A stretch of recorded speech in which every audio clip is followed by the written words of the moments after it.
Greetings and salutations, and welcome to a very special edition of Nerd Culture.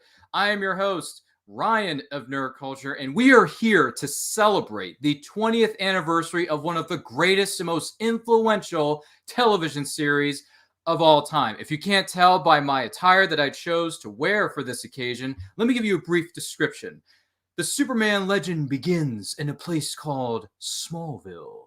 Yes, we are going to be talking about anything and everything Smallville, but I am not alone in this journey back to the small town where Clark Kent, grew up. Joining us, first of all, Phoenix is here with us. Phoenix, how are you? I am great. How about yourself? Doing well. Thank you so much for being with us. Also joining us on this journey, we have Kelly Gettner. Kelly, how are you? I'm doing awesome. How are you doing? Doing well. Thank you for being with us. Also joining us on this journey back to where it all started. We call him the Z-Man. Zadius is here. Zadius, how you doing, man? I'm doing well, brother. How you doing, my man? I'm doing super. Couldn't be happier. And also joining us, he is a fountain of knowledge. He may have found the secret to the fountain of youth because apparently he knows more than I can possibly imagine. Please welcome Jerome. Jerome, how are you? Hey, how are you, everybody? Glad to be here to talk about a fun show. Absolutely. Thank you so much for being with us here, Jerome. And by the way, if you have any special moments, special memories that center around the TV series known as Smallville, let us know in the live chat. Let us know in the comments. We're going to be getting to those as they appear. We'll bring them up on screen. Give you, the fan of the show, some love because we're all family around here. That's what we try to do in this small town known as Smallville, Kansas. But before we begin to go back to where it all began with the town known as Smallville, I should say more specifically, we have, I don't know, maybe something like this for you. Take a look. Somebody save me. I mean, come on, you can't do a show without the intro to the show itself, right? I mean, seriously. All right. Let's Just a admit little one bit thing. of it. He looks so young there. I know. Such a baby. Yeah, right. He's a baby. He does, doesn't he? And then you see him on Crisis on Infinite Earths, and he looks so much older, and you're just going, "That's not right." No. You know? It ages you a little bit, doesn't it? When It you does. It yeah. ages me a lot. Well, in some cases, age is just a number. Let's not worry about those little things called, what is your age? Oh, who knows and who's counting? But so now that we're here, we are back in Smallville, Kansas. I want to go around the table and ask the very first question that we have up for grabs. Phoenix, I'm going to go to you first. When did your Smallville journey begin? In other words, what was the first episode you saw? When did you start watching the series? How did it all start? I think I started watching the pilot. We are a huge DC family. I'm a little bit of I've gone a little bit to the Marvel dark side now, which my family's not happy. We are a huge DC family. Everybody loves Superman, so I think we sat down and watched the pilot as a family over dinner, kind of normal family stuff. And I think I'm the only one that really carried on watching it afterwards. Pilot was good, but I need some more flavor of that. What was that? I want to see more. Give me more. More. Yeah. I mean, Tom Wellington. I was, a young kid, just like, all the hormones and all the. He's cute. I was gonna say, so it's fair to say after that pilot, you thought to yourself, I think I have a crush on this new young actor. Yeah, no, he's cute. He's adorable. And those eyes. Oh goodness. Those piercing eyes, right? Yeah, you gotta love him. So you've been with us since the beginning. My goodness gracious, that is incredible. Yeah. So, Kelly, when did your journey into Smallville begin? Well, so I was a Superman fan beforehand because of Lois and Clark, and I was super excited. Pun intended. So I did. Super. I tuned in for the pilot and loved it. And then I watched a few episodes of season 1 and tuned out for a few years. I'm sorry. I was not the target audience. I was in college and I was like, okay, this is a little too teeny bopper for me. So then I return. I appreciate season 1 a little more now, but I returned to the show around I think season 5, and then like binge watch. But I did start at with the pilot when it first aired. Yeah, which last weekend was the official 20th anniversary, and it was October 16th, 2001. 20 years. When that show dropped, the very first episode, the pilot episode, if you will. So 20 years ago. I know. We're Can you so believe it's old. been? I know it's been 20 years. We are so young. So Jerome, when did your journey into Smallville, the TV series, begin? Well, I started watching it on the CW. Okay, on the pilot. Oh yes. Yeah, here we go for the ladies. That nice. Oh, there it monkey is. boy as a scarecrow. Okay. Okay, I thought that I knew you needed that. Yeah. But Yeah, I was there. It was my go-to show to help me get through the divorce, because that was 2 weeks after it started. The wife said, "We're done." Oof. So it was my go-to show. I am a fan. Kelly, I'm going to do this to you. I hate to one-up you, but I go all the way back to watching Christopher Reeve in the theaters. That's all right. You're allowed. Yeah, it was a fun show. Now I walked away from it from about season 6 or 7 when the whole Lana Lex thing happened. That was season 6. I kind of walked away from that, and I'll be honest, I didn't really come back. I came back bits and pieces, but I really didn't come back because by then I was into other things and I'd lost track of the storylines. All right, fair enough. All good. But So I do have all 10 seasons. you Yeah. Wait, put that up on screen again. I got to see that. Let's right, see hang that on a giant second here. library. It's a library. There we go. Goodness All gracious. 10 seasons, and I will be showing the front covers as we go along. That is lovely. Did you know that they came out with the Blu-ray set last I week? heard that, but you see, Blu-ray costs money, and I've already got all 10 seasons. I also, thanks to Kelly mentioning it, and my wife is currently looking around, I do have that album of Smallville music. Yes. Okay, so There you go. I don't know where it's at. It's somewhere in the messiness that is my house. I have an 8-year-old, so the house is a disaster. So Fair. All That good, show man. had the best soundtrack. Like it did. It had some soundtrack great was music. amazing. It had some I great, love which we the will music. dive into a little bit later on. I don't want to get too far off the rails, Fair. Kelly. Okay. You're doing it already.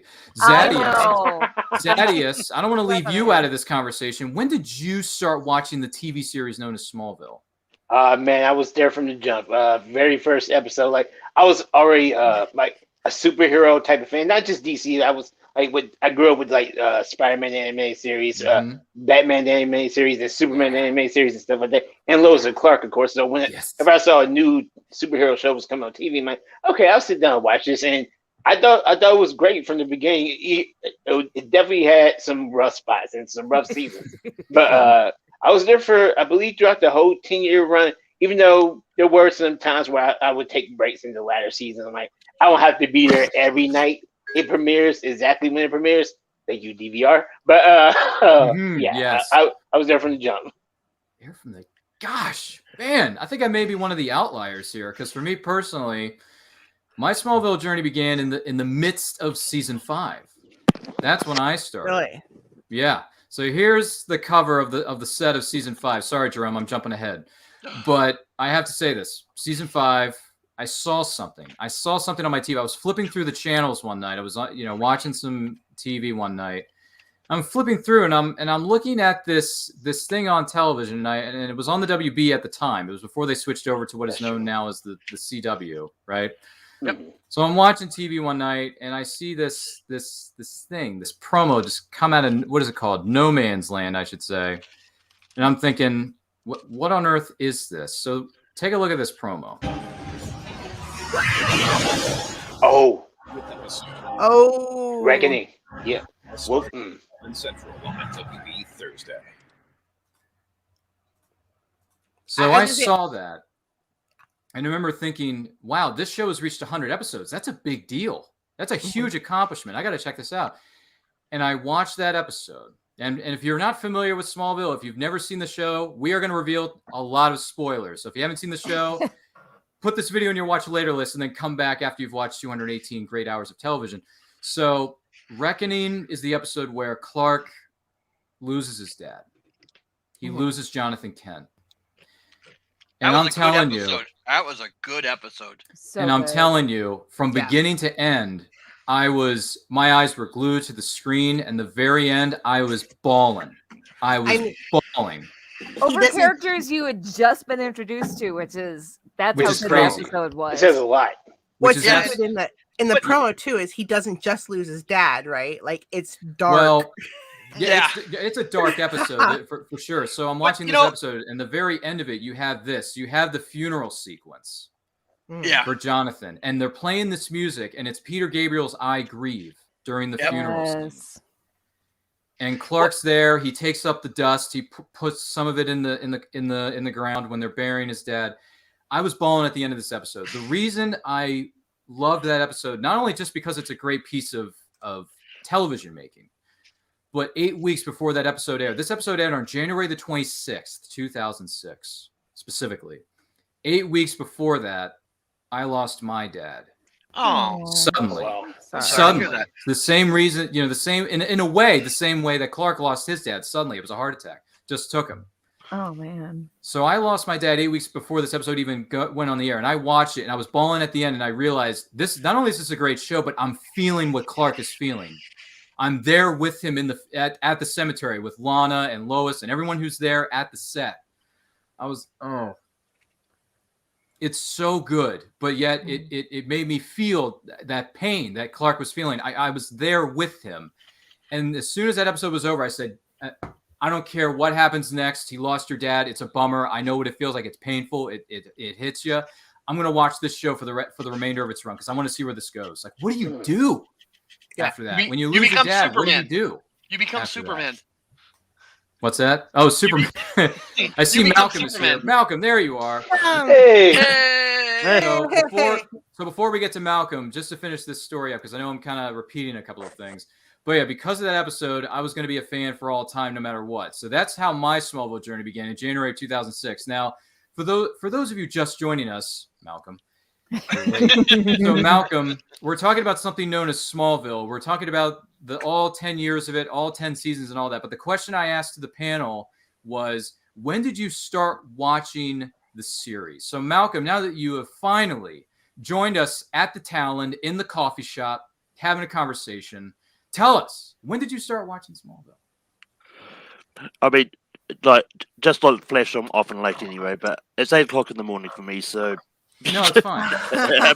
we Googled that backstage. Good morning, sunshine. Good morning. Good morning. Morning. But that being said, I'm pretty sure I started watching Smallville from the start just because, like, back in that day, I was watching every show that came on. Like, I was always a big superhero fan as it was anyway. But I was like.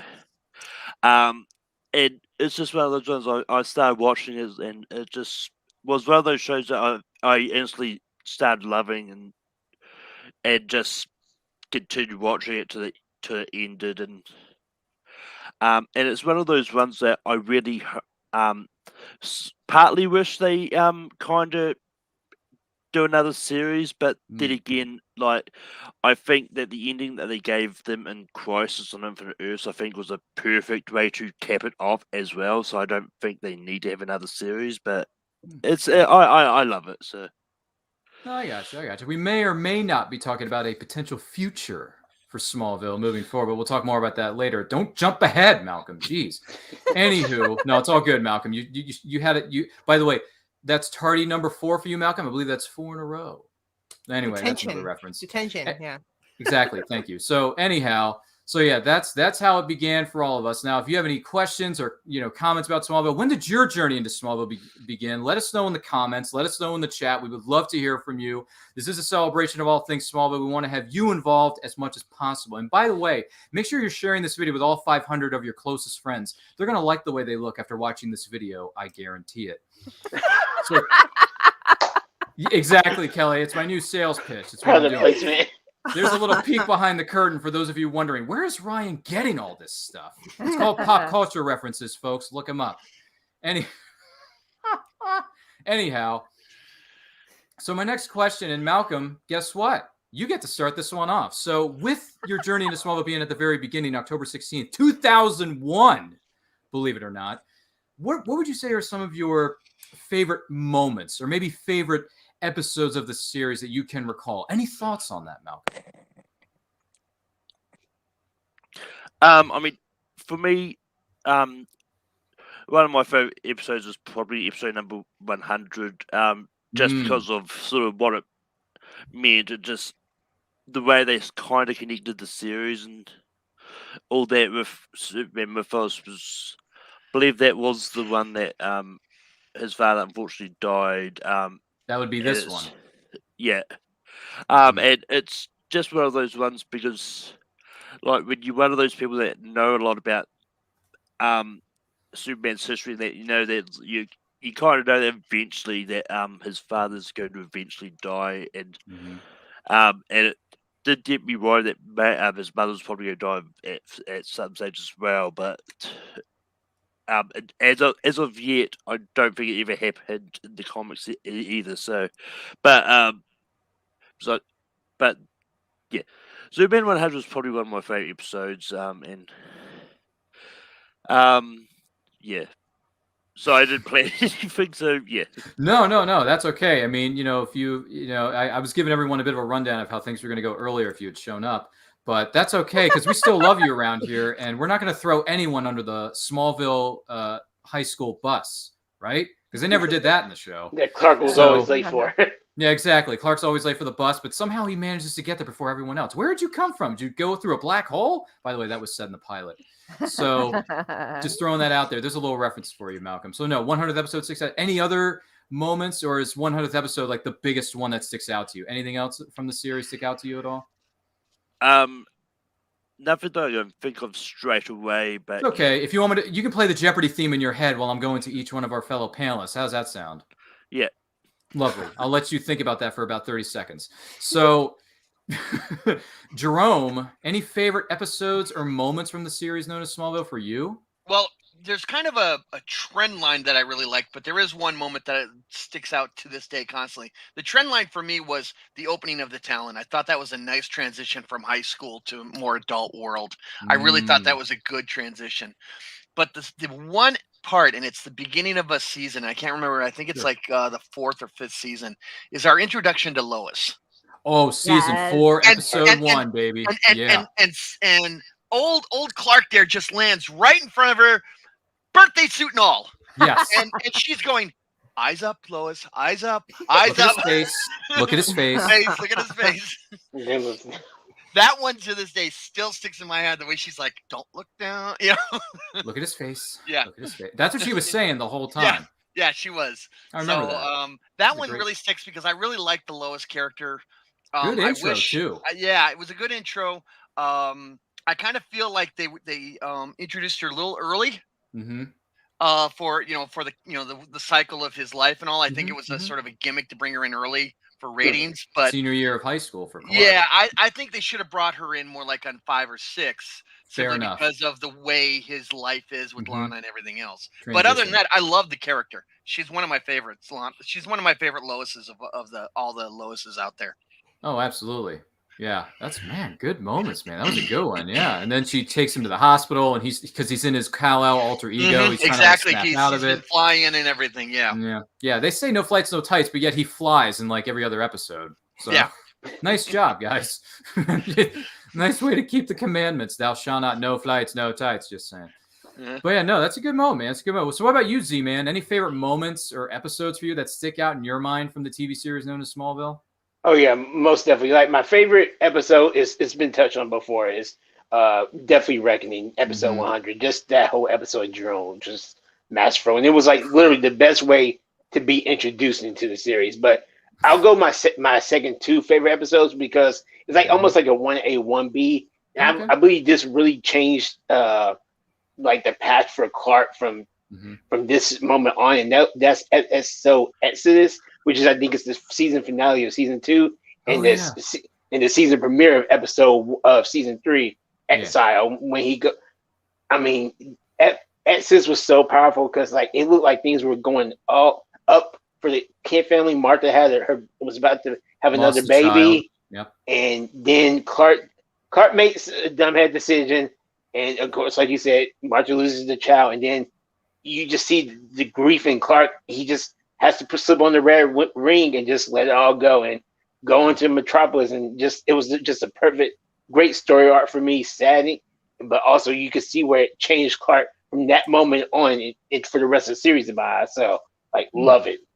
Ooh, okay. Yeah, good ones, man. Yeah, it goes dark a little bit. He's in Metropolis. People try to bring him back. Wasn't that also our introduction to Red Kryptonite? Well, they did it in season 2. Like ring. earlier in season 2, they introduced Red Kryptonite with the ring on, but yeah. Yeah, okay. Yeah. And then they showed it Red again Kryptonite throughout the when he course was of the in show. Metropolis. Yeah, no. He wore it while he was in Metropolis. I'm just saying they introduced it earlier in the season 2, respectively. So that's fine. Okay. Yeah, but it's even a little bit more poignant to me. I think that's the word. Is that even in season 1, in episode 1 of season 3, it's like even when moments where he takes off the rings when he's in Metropolis and stuff, he's still feeling the grief. So the guilt and stuff. So he just slips it back on to take all his inhibitions away. So. I mean, and then he smashes the ATM machines, takes all the money, puts it in a duffel bag, buys that new good-looking car, takes that girl out, and then the girl ditches him because he's being the jerk. Hey, Cal, you come in here with a woman every night. What's the deal? Why start something if it's just going to end badly? That's true. Then he just gives the valet his car, too, I think. He's like, nice, cool car, Cal. You like it? It's yours. Like, what? Excuse me? A baking powder? You giving him that car? Where's my car? Just saying. No, that's all fair. So, Kelly, any favorite moments, any favorite episodes from Smallville stick out in your mind? Okay, I'm going to try to narrow it down. So, Christopher Reeve's first appearance. Oh, yeah. I believe it was Rosetta. Rosetta. Yes. Season 2, episode 17. Yeah. Yeah, Rosetta. Thank you. There it is. Someone's pulling up the fun I'm glad facts. Phoenix isn't paying. Beautiful. You know. Gosh, that was Smallville had this really I mean, every Superman property since has done it too, but Smallville really, I think, started this trend. Well, okay, they didn't start. Lois and Clark did this too, but Smallville really honored all the Superman properties that came before, and they really gave meaningful roles to each, or to lots of visible figures from previous Superman properties. And Christopher Reeve's appearance was so meaningful and so well done. And that episode moved the story forward. It deepened Clark's knowledge of Krypton. It gave the show's Krypton mythology, which was really well developed. Like, that show really developed its own Krypton mythology in so many interesting ways. I won't talk about it too much, but because Jerome did, but the appearance of Lois, her first appearance. Erica Durance is, I think, my favorite Lois. She's so amazing. Like, the show did not always use her well. I will say that, but I really loved Noir. It was such a cheesy episode, but they had so many nods to like old Superman. It was such a cheesy gimmick, but I loved it. So Lexmas was an episode that brought me back in because it gave and I really like that. I have a soft spot for the episode because I know not every people are divided on the episode, but it gave a really good reason for why Lex was always going to go down this dark path. Like, the show did a really good job of showing that even though Clark tried very hard to get Lex, help Lex redeem himself, Lex tried very hard too. Lex was always going to end up the bad guy. And I feel like Lexmas really showed, in a sad way, Lex Luthor is always going to end up as the bad guy, but just because he's a bad guy, not for the reasons you expect. Is that the episode where you see him in the white suit with the black glove, and like a presidential seal and all the skulls around him? No, that's a different. Lexmas is the episode where, Lex basically dreams that it's like 5 years into the future and he and Lana are married and have kids, and then she's pregnant and she's having and he's lost his money because he's been caught up from the family fortune. And towards the end of the episode, Lana is having difficulty with her labor. Like she goes into labor and she's going to die and the baby's going to die. And Lionel refuses to help Lex. And so Lana dies, the baby dies, and Lex wakes up and just decides, no, I need to be rich so I can always be able to take care of the people I love. Mm-hmm. Okay, that's cool. Which is sad. And then I think that's the episode where you have him do that he's wearing the white suit and he walks through the insane asylum and there's that dramatic music playing, but that might be a different episode, which that was also a really good moment where people are like reaching out for him. I don't know. But those are just a few of my favorite moments. But and Justice. Oh yeah. Yes. Yeah, good point. That Yeah, episode. Ugh. Such Alright. a good episode. So many. I barely even scratched the surface, but I'll stop now. No, it's okay. It's okay. Yeah, here's the image from that episode in season 6. Justice, hinting at a potential future of the Justice League. Hello. Never happened. We Yeah. never really. I mean, we got bits and pieces, but we never really got the full assembly line. So let's just put it that way. But yeah, No. so you have the Flash, you have Green Arrow, you have CK, long before he was Superman. You got Aquaman, and you got Cyborg. So that was a good episode too. I was thinking, wow, they're really moving into the DC mythology with this. Like they're taking this not just the Clark Kent route, but they're also exploring other corners of the DC universe. Because before I watched this show, I had a bit of familiarity with the DC universe, but I didn't have a whole lot because my whole life was Tim Burton's Batman, Christopher Reeve's Superman, and that's about and Batman the Animated Series. But at the same time, like that's about it. So when this show happened and I started watching, I'm like, well, who are these characters? I don't know who they are. They're all fresh faces to me. Who are they? Where do they come from? What's their secret? Are they enemies or are they friends to Clark Kent? And people were very. Were they super friends? Thank you. I'm here all week. Yeah. Okay. I'll admit it. I may have seen a rerun or two of when I was a little itty bitty little kid, but I'll leave that to the DC vault. We don't want to get into that. And people were so disappointed that they weren't allowed to have Wonder Woman and Batman on the show. They mentioned them in name, but they never actually had them. I have to say, the fact that they couldn't have those bigger name characters provided an opportunity to let the Trinity. But it provided an opportunity to let lesser known characters shine. Yeah, true. And I think that's and I think that's why they went with Bart Allen Flash and not Barry Allen Flash. Yeah, that's who that is, this image you see on your screen. Yeah, and he was actually Impulse.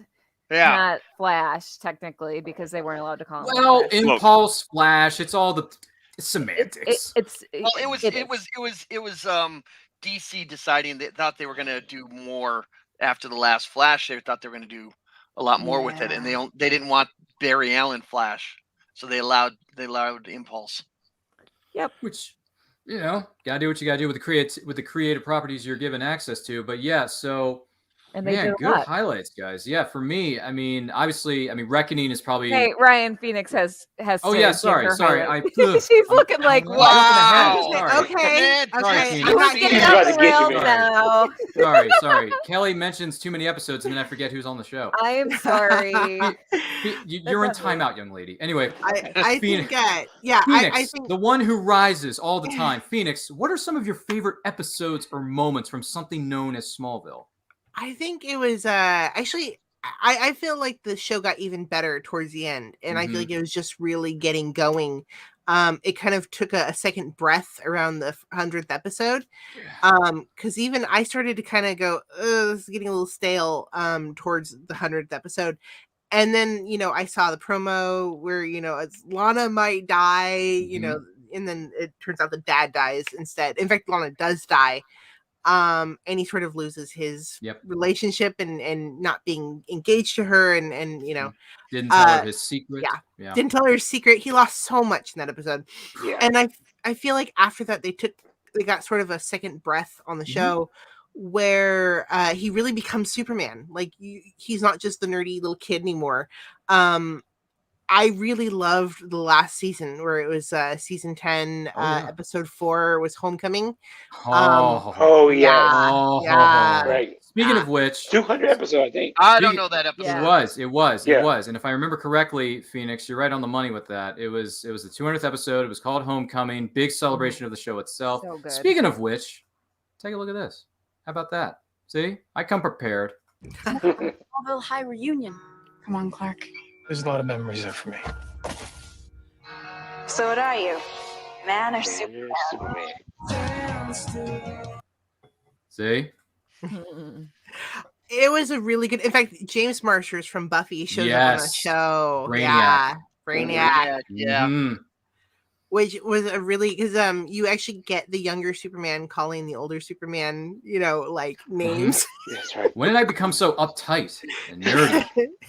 When did that happen?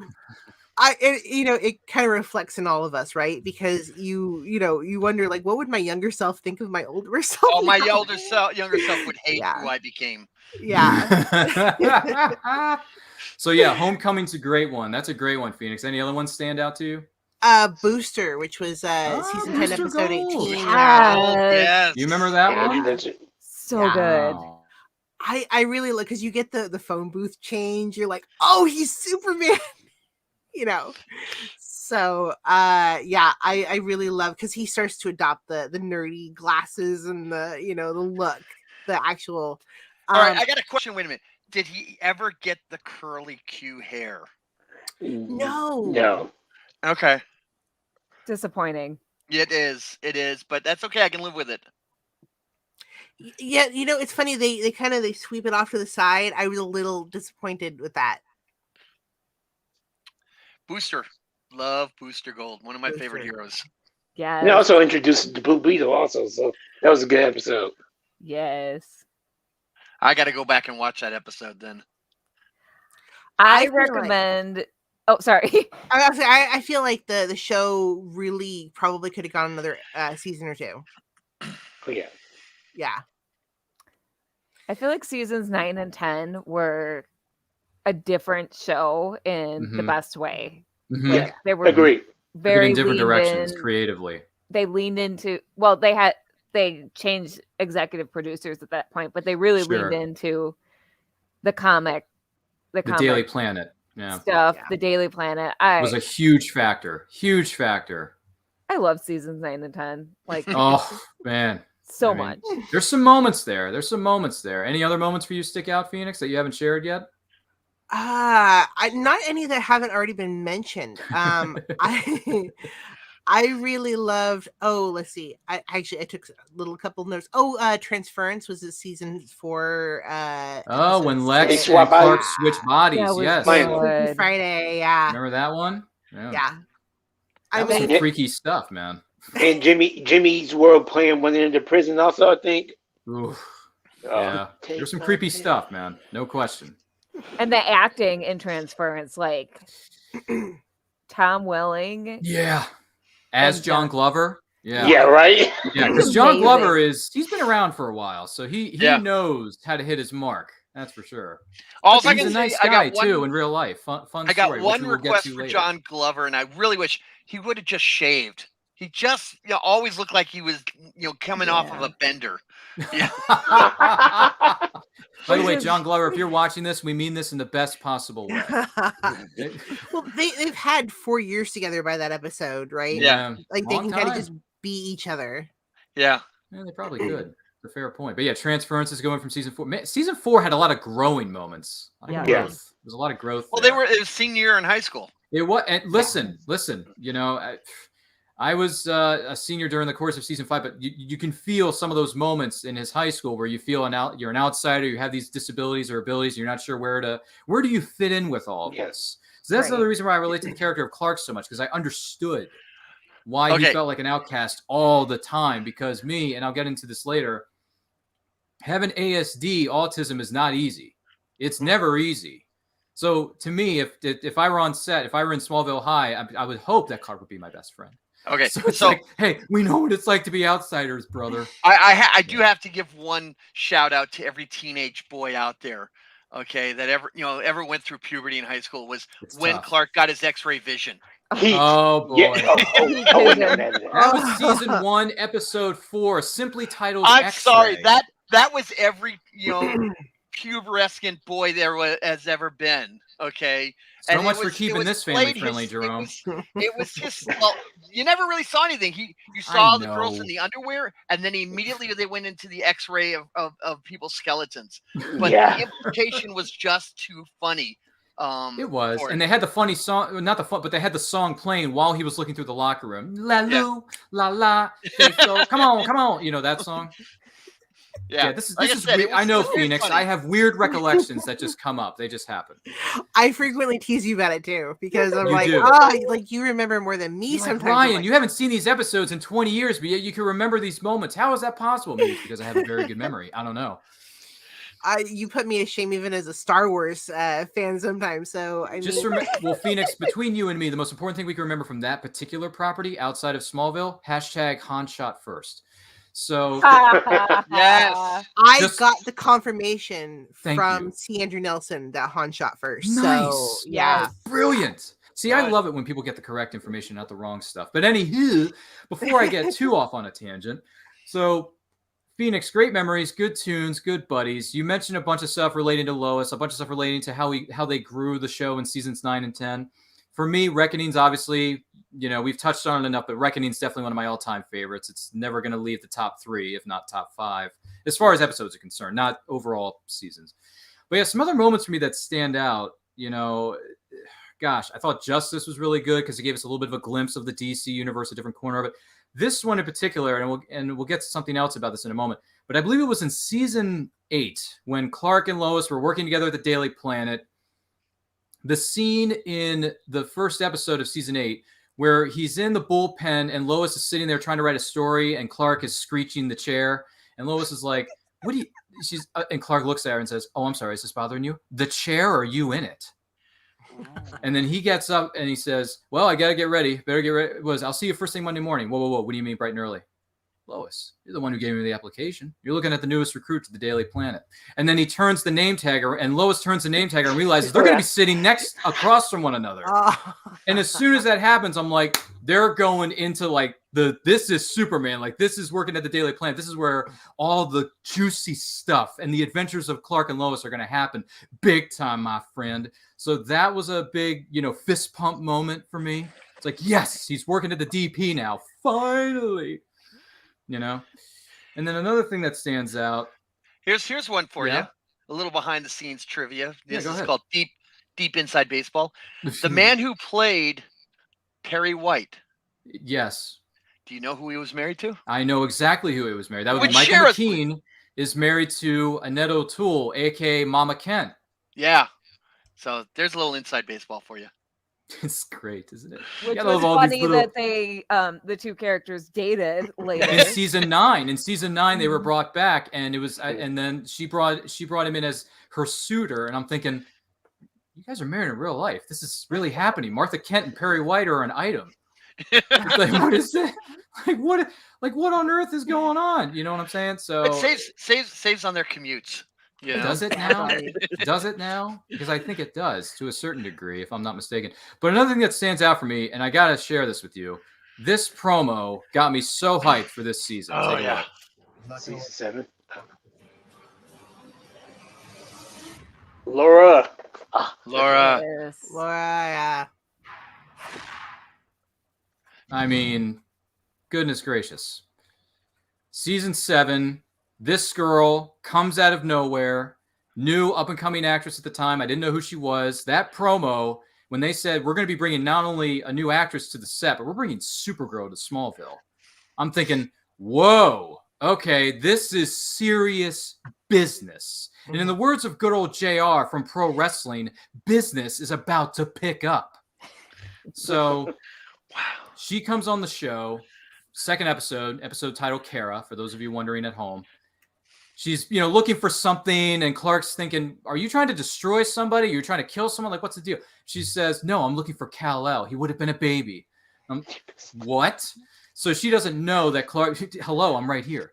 So I think she was greatly underutilized, to be honest. Oh yeah. Yes, thank you. She was a regular in season 7, and then they brought her back in little, sprinkles in seasons 8, 9, and 10, respectively. Yeah, she should have been so much more used than what she was. To me, and listen, I've seen a few different iterations of this character over the course of time, whether they be in the animated series or in the Helen Slater 1980s film that shall not be named.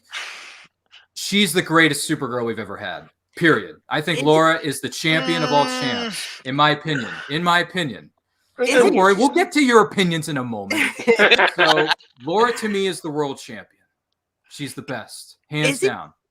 Is it just me? But every time you see an adaptation of Supergirl or Superman in any show, because Supergirl actually got her own show eventually. Yeah, with Melissa Benoist. Yeah. But it seems like they never quite play on that familial relationship. No, they don't. They barely do. No, if at all, I should say. But yeah, no, that was season 7 is one of my all-time favorite seasons because of Laura. Laura made that season something special that it could have possibly have been. And every time she shows up, so who are you going to beat up this week? Who are you coming after? What's the deal? Who's on your list? So that was certainly a highlight for me with all due respect. And then season 8, you're at the Daily Planet, you're doing all this crazy stuff. And then something else happened. I believe if it wasn't season 8, it was certainly season 9, if I'm remembering this correctly. I can't remember exactly. Am I thinking of this? No, before I get to that, what I liked that they did on the show, there were a lot of crossovers with different characters in different corners of the DC universe. Specifically, there was this one. So take a look. Knowing what it's like. Yes. Powerful. It's hard to admit when you can't do it alone. We are the Legion. We've come from the 31st century. Yeah, the Legion. Had no idea who they were. How can you not love the Legion?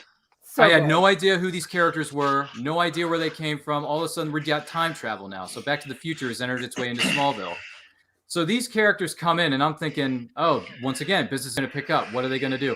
And I saw this episode, and I'm learning so much about DC because of these episodes, and I'm glad that they're doing this because I don't know any of this stuff. So you got Saturn Girl, Cosmic Boy, Lightning Lad. They give him the ring at the end saying, hey, if you ever want to pay a visit to something known as the 31st century, give us a call. We'll be there. And then it went nowhere. Yeah, unfortunately. So it was a great episode, though. It was a great episode. I kind of think they were trying to do like a spin-off. Probably were, yeah. See how it worked out, and you could tell that had some. They needed some work if they were going to do a spin-off. It was just a lot of teasing. Like, there's no spin-offs for Smallville, period, is there? There was one attempt, and that was Aquaman. Oh, that's right. And you can find the trailer for Aquaman on YouTube. And it's on the Blu-ray and the DVD complete series set. Yeah. Was that supposed to be a spin-off, or that was its own individual show, though? Because it was supposed to be its own show. It was going to be its own show, but the character and the actor were a spin-off off of Smallville. No, because that was Justin Hartley. Yeah, it was. Before he played Green Arrow. It's so little remembered. If I Google... that now I'll get Jason Momoa. No, that's true. Yeah, that wasn't a spin-off. That came a lot later, which is not Smallville related. So it was Mercy Reef, and it was Justin Hartley playing Aquaman. Mm-hmm. And it was unconnected to the Aquaman who was on Smallville because it was Justin Hartley. But then when that dive bombed, he got the role of Green Arrow. So according to Wikipedia, they developed an Aquaman pilot. With Justin Hartley as Aquaman. Originally. And as work progressed, okay, so basically it was a backdoor pilot. They did an Aqua episode in season 5. Aqua, although the season was not intended as a backdoor one, it turned out to be one. Oh, so, okay. So 2 separate things, basically? Yeah.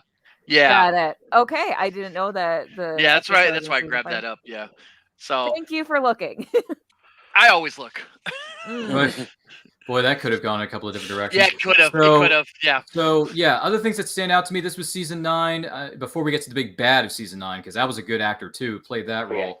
The Absolute Justice crossover with the JSA. Yeah. You had Hawkman, you had Stargirl, a different iteration of Stargirl, and then because not related to the current series that's on, and you also had Dr. freaking Fate. I had no idea who these people were, but I watched this crossover and I'm thinking, Man, I'm getting more education out of this than I ever could from other stuff. So I'm enjoying the heck out of this. The JSA crossover with Ice Skull being the lead villain, I thought that was fun to watch too. And by the way, the actor who played Hawkman has been in a million different things before this. Yep.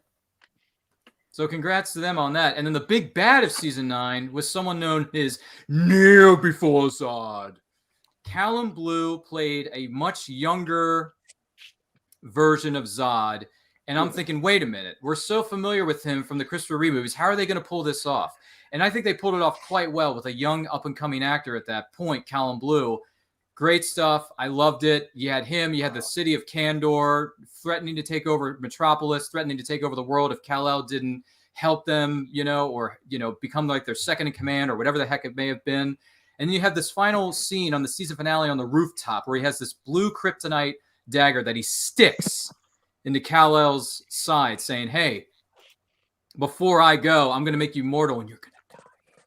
So that was a heck of a way to end season 9, if I do say so myself. I really liked what they did with Zod in this iteration. Agree. It was a great finale for that season. Yeah. So and they were sort of hinting that the show was going to end even in season 9. Like, I think it was going to get the chop. Like, it was in danger. So I mean, you were seriously worried for him that he was literally, you're gonna like, Superman's gonna die, because even in the comic books, Superman at one point does die. So, aka Superman Doomsday from the 90s. Yeah. Good Lord, did that comic sell like gangbusters? Yes. Gee whiz. My brother had the original comic wrapped up in the black, like paperback, whatever it was. It had the bloody S on it. Remember that? Yeah, that was some trippy stuff. Also, another corner of the DC universe that I was quite fond of, if I do say so myself. And this actress went on to be in other shows, such as, I believe it was called Breakout Kings, and then she was on a few other TV series here and there. Serinda Swan as Zatanna. Oh, yes. Yeah. I love Zatanna, and she was so good. Zatanna shows up, puts a hex on, this one character, and all of a sudden, wow, I thought, I didn't really know much about Zatanna going into this. Who's this mysterioso, very good-looking woman? So then I learned more about her, and I'm thinking, can we make her probably a series regular? Because she does a pretty good job of messing with people's heads. I'm kind of curious to see where this goes. And then she came back briefly in another episode of season 8 or 9? I think 9. When she had to help Clark, get rid of the kid who dressed up as Warrior Angel and all that kind of jazz. So, yeah, and Serinda Swan, bless your heart, young lady. You've gone on to some good things. We won't talk about the bad stuff, but still, Zatanna was great. And Breakout Kings, if you haven't seen her on that show, that was a really good crime drama from the producers of Prison Break. Exactly. Yeah, that too. Yeah. I didn't hear that. Are you cough drop? No, he's fine. He's fine. He's just being silly. Anywho, before I lose my mind, if I haven't already, those are some of my favorite moments from Smallville. I mean, we could go into a bajillion more, but we don't have that kind of time. So yeah, so you get to the end of the show. The show's coming to its close. He's going up against, Darkseid, moving the planet away from Metropolis because it's about to blow everything up. Lois and Clark are attempting to have a nuptials or attempting to have a wedding.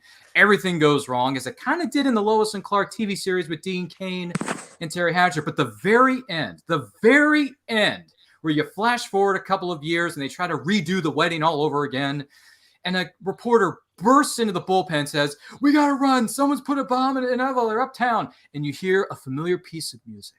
A very familiar piece of music. And I believe it's called the John Williams score. Yes. And he runs up to the tower. He, throws his vest to the side, pulls off the glasses. And then this happens. There we go. There you go.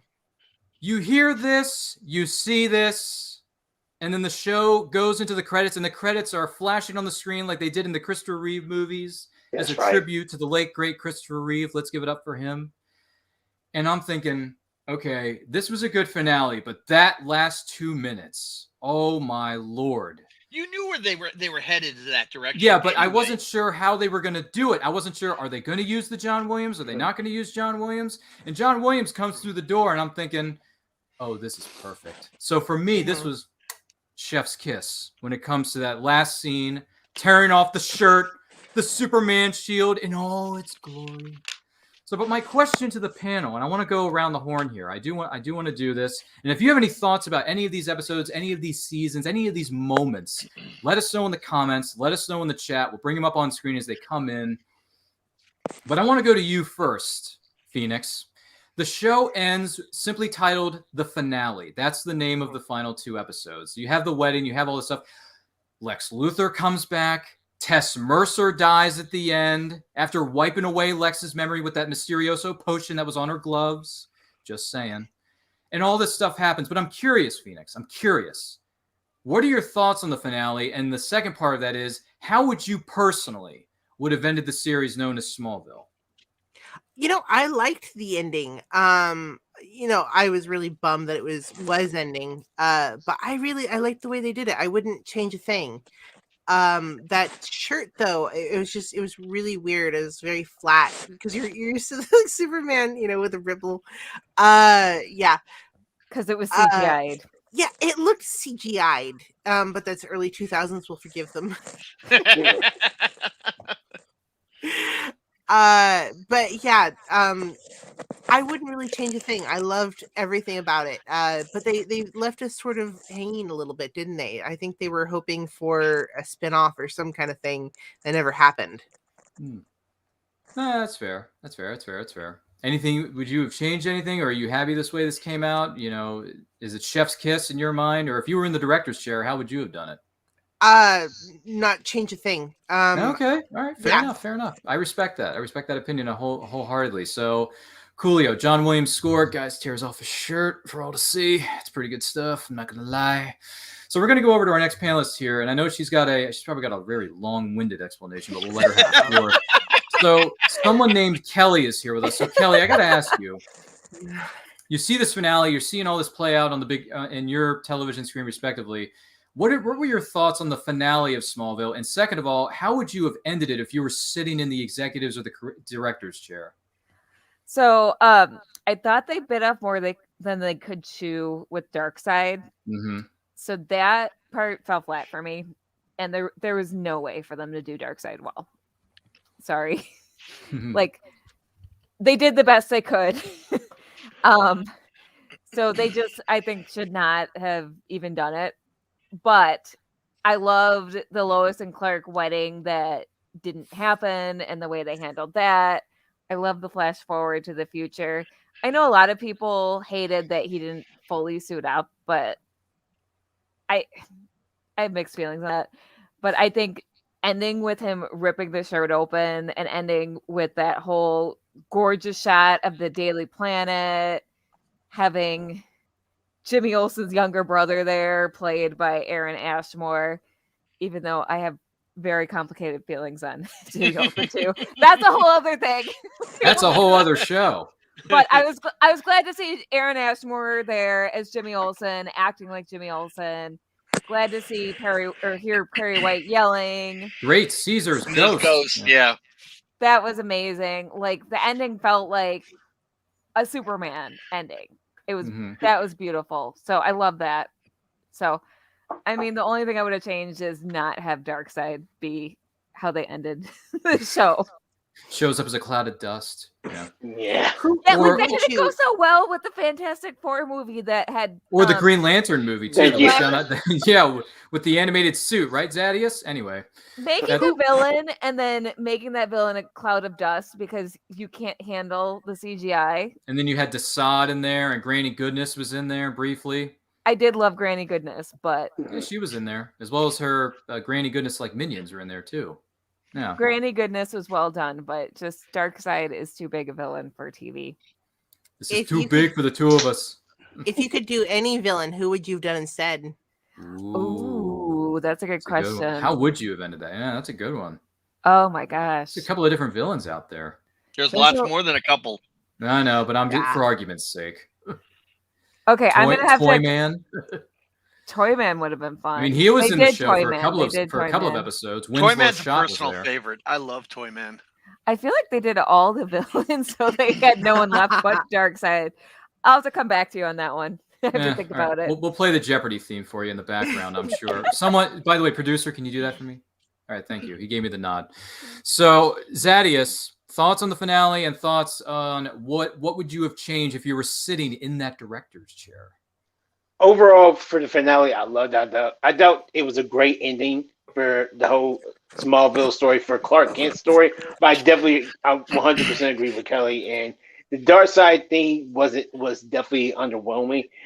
And the fact that it was a cloud of dust that inhabited dead Lionel's body too, like, and yes, I know this was the Lionel from the other Earth, but like, I'm not really with this. Like, I even thought the dark side little reveal. I think it was at the end of either the end of the first episode of the season or the end of I think the end of season 10 episode 1 where he actually appears as a cloud of dust. And if they could have found some way to maybe do like they did with Doomsday, because I still believe Smallville's Doomsday was 10 times better than Doomsday we got in live action movies. But that's a different discussion. But again, that's a different show, Zaddy. Different show. But I feel like they could have done better. I do agree that Darkseid is too big of a villain for Clark to defeat on his own, even if he's just becoming Superman. But they could have done something different. And like, to piggyback off of the question that you asked earlier, I think a good return of form would have been the Brainiac to come back. Like, even though I know he had been in the future, he was Brainiac 5. Yeah, exactly, been Brainiac 5. But it would have been a great. Brainiac is one of those all-powerful villains in my eyes, so it would have been a great moment to see him come back to interrupt Clark's happiness again in some way. Interrupt the wedding. Yeah. Exactly, and I feel like that's something that that's a villain that Clark could have actually found a way to defeat some way, even with his friends, with Green Arrow and stuff. But overall, the finale was great. Just that was definitely the most underwhelming part for me. Yeah, I almost forgot to bring that up. Yeah, James Marsters was definitely a highlight of the series as Brainiac when he was evil, and then he came back briefly for the 200th episode known as Homecoming as Brainiac 5. It's like, whoa, you were like an evil SOB for a good while. Now you're just playing the ghosts of Christmas past, present, and future to CK in Homecoming. This is the moment where your life changes forever. And I'm thinking, whoa, man, where? Excuse me, a baking powder? Where have you been, boy? But that was some good stuff. Jerome, if you can do this in 2 paragraphs or less. I don't think that's possible, but we're going to try anyway. Thoughts on the finale, and if you were sitting in the executives or the director's chair, what would you have done to change up the finale of Smallville? I'm agreeing completely about Darkseid. Darkseid is a Justice League villain, not a Superman villain, okay, because he's so big as a villain. But as for, I agree with Z on Brainiac, but I think I would tweak it and have Lex and Brainiac together, just because it just is a perfect combination. As for the absolute ending where he's ripping the shirt open, I'm really old school. I would have preferred to see him walk into a supply closet and rip his shirt out and jump out a window. That's a George Reeves Superman. Okay. But that's just me. Okay. Like I said, I'm a real old school kind of guy. So other than that, I thought it was a really good ending. Really, it worked everything. I would love to have seen him flying off with the cape flapping, but what they did was fine. It coincided with what they set up right from the beginning. Fair enough. The man who lives in a different time zone and just got up. Malcolm, buddy, pal. Thoughts on the finale of Smallville? And if you were sitting in the director's chair, what would you have changed? Yeah, I mean, I agree with everyone with what they said about Darkseid. I know when the series first came out, I actually had no idea who Darkseid was. Like, at that point in time, like, I knew a lot of the Superman villains. I didn't know a lot about the actual Justice League villains that they've had to face together. So for the longest time, I thought that was how Darkseid was supposed to look, until I actually read up more about him. I was like, that's not what he looks like. But that being said, I love the finale, and it's one of those. I know a lot of people don't like the fact we don't see him in the suit. Because I think I remember on an interview that Tom did with Michael Rosenbaum on Inside of You. I think he said that they tried to do something for suit, but I think they just couldn't find something that would work or something on camera, so they went with the CGI option instead. But what I probably would have done is I probably would have found a way to get Lex back as a with his big mech suit and stuff, and have that be the big final battle. That would be nice. Oh, the big mech suit, kind of similar to what they were trying to develop with his army in level 33.1. Yeah. Okay. All right. Fair That would stuff, be a dope man. idea. What I want to know is why so painted on the shirt. Like it just Right? would it have killed you to Well, just it's just tight. That's all. It's very tight. This shirt is very tight. Let's just leave it at that. But it is a heck of a way to end a show with John Williams in the background. I mean, there's nothing wrong with JW coming in. Oh yeah, So- no. Was anyone disappointed that they didn't have a little more hint towards Justice League moments that were coming? Like they were aging him up. Obviously he's gonna go join the Justice League. Like Batman, come on, guys. Like, Yeah. They couldn't use Batman. They couldn't use certain characters due to certain, whether it's creative issues, rights issues, movie rights issues. It was the studio said you can't use any Batman because at the time they were making Batman films left and right, and they didn't want to disrupt that cash cow. It would have been a great promo though to bring in a good the cast. Batman guy. I think they should have brought in a young Bruce Wayne as he's still doing all of his, training and learning throughout the world. I think that would have worked even better. Well, during an interview that they did last weekend to celebrate the 20th anniversary, Michael and Tom were saying Michael said that they wish that they had brought in Bruce Wayne as a business partner to Lex Luthor. Yeah. And Clark walks in and says, "Oh, Clark, this is my business partner, Bruce Wayne." Yeah, that would have been perfect. And as soon as you see them shake hands, you're thinking, "Oh, yeah, these two, okay. There's a Bruce and a Clark. You know something's going to happen." Oh yeah, I agree. Yeah, Michael Rosenbaum said creatively, if we were able to do that, that's what he would have done. Mm-hmm. Which, by the way, I probably would have freaked the heck out if he walks in and said, "Oh, by the way, this is Bruce Wayne. He just came in from Gotham City." Like, whoa, wait a minute. Exactly. This is Bruce Wayne. He's my friend from work. Hey, we know each other. He's a friend from work. Sorry, that's another property in another film that we shall not talk about.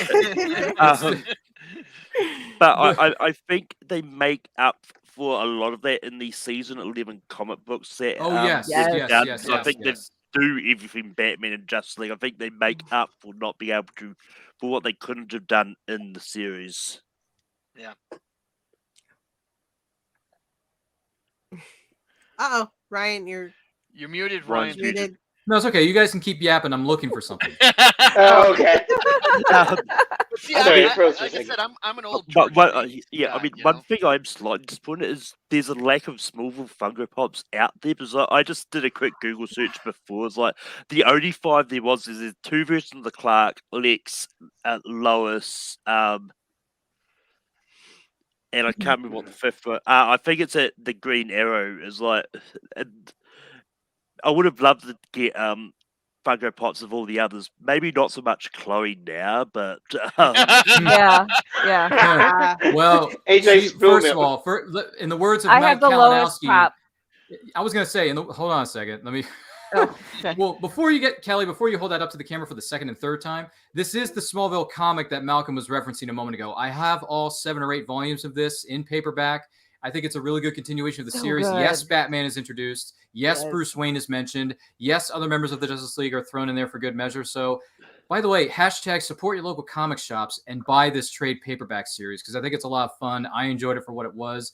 Now, Kelly, you said something about a visual prop, I believe. Is that what you were saying? Malcolm mentioned the Smallville pops. I there have they my are. Lois pup here. Erica Durant's, what's up? She's so cute. Little Erica. We love Erica. We love Erica. I think we're always going to love Erica. That's the point. Yes. By the way, I did have that Funko Pop, and then I realized I have to sell some stuff. So, but I still have the Clark Kent one. I still have the Clark Kent with him ripping open his shirt with the Superman logo. So I still have that one. Tom, trust me, I still have it. Okay. Also, Funko, we need more. We need more. Yeah, we could use some more Smallville pops of other characters like Zod, or more different iterations of Lex, maybe a Supergirl. Laura Vandervoort Funko Pop. Wouldn't that be nice? Hey, listen. Black Canary. I want that Black Canary. How about Black Canary? How about her? If you're gonna do a Funko Pop of Lex, I want a little tiny mini one next to it of the Flash. Just because Michael Rosenbaum does the voiceover of the Flash for Justice League. How ironic is that? He plays a villain for 10 years on Smallville, and then he becomes a good guy in the animated series. Oh, yeah. And then there's that one episode where Flash and Lex switch bodies. So he is playing Lex and Flash's body. I've seen Michael Rosenbaum with his hair. I can't recognize him. You know, I don't recognize him He at looks all so when he's got his, different. now that he grew his hair back. He looks so different. He does. Well, I mean, a Batman movie actually says you either die a hero or you live long enough to see yourself become a villain. So that would be The Dark Knight from 2008, which got robbed of Best Picture. And Michael Rosenbaum did the opposite, I guess. Yeah. Oh, Michael, if you're watching this, that comment that Kelly just made is so endearing. I tried. Yeah, Michael, if you're listening, come on. We'll invite you. We'll talk to you. We'll give you love. Please do. I mean, we're all family here. We try to make people feel welcome. I'm just saying. So for me, I enjoyed the finale for what it was. If I would have changed something, I would have, done a little bit more with certain characters that have already been mentioned. Maybe have a different kind of big bad to end the show on, or having Clark and Lex like meet at the very end and say, it's on, man, it's on. I'm coming for you. Like, you know what I'm saying? Like Lex is saying, enjoy this moment, Clark, because I know your secret. I'm coming for you. Like, just I don't know, like a little bit of a threat would have been nice. You know what I'm saying? Like, there's a war coming, okay? And you're like number one on my hit list. I'm just saying. But listen. They did keep them a little too friendly the whole time, didn't they? I kind of wished for more. Yeah, they did. I don't know. I understood them being friendly at seasons 1 through 3 or 4. When Clark is still in high school, young impressionable kid. But as they went further along, they kept him friendly, and you're just kind of going, makes no sense. Why? Yeah. Especially when Clark goes to work for the planet. Yeah. That's what I didn't understand, why they kept doing that. And I think it was just because. And then Lex bought it at one point. Yeah. Yeah. Didn't he? And then he had his cloned, remade twin brother as the editor. Yeah. Grant Gabriel was in there. So he had that character. So, which I believe was played by Michael Cassidy, if I'm not mistaken. Good actor, too. Yeah, then you're right. It would have been fun to see the sort of we used to be friends, and now we're enemies, but they never, they didn't go far enough with it. Yeah, but that describes high school, Yeah. High school, So. Well, they kind of went through that, but it was more over Lex marrying Lana and not enough about other stuff, and that was disappointing. Fighting over a girl. It happens all the time, doesn't it? No, I'm just saying. But we didn't get a chance to talk about this character earlier, but I'm just curious, before I move on to our next question within the panel, what did we think of them combining two characters, Eve Tessmacher and Mercy Graves, into Tess Mercer, and you have a young up-and-coming actress debut as the new big bad as Michael Rosenbaum left the show at the conclusion of season 7, and she comes through the front door at season 8 as the new president of LexCorp. Tess Mercer, played by the very beautiful Cassidy Freeman. What do we think about Tess Mercer, Zadius?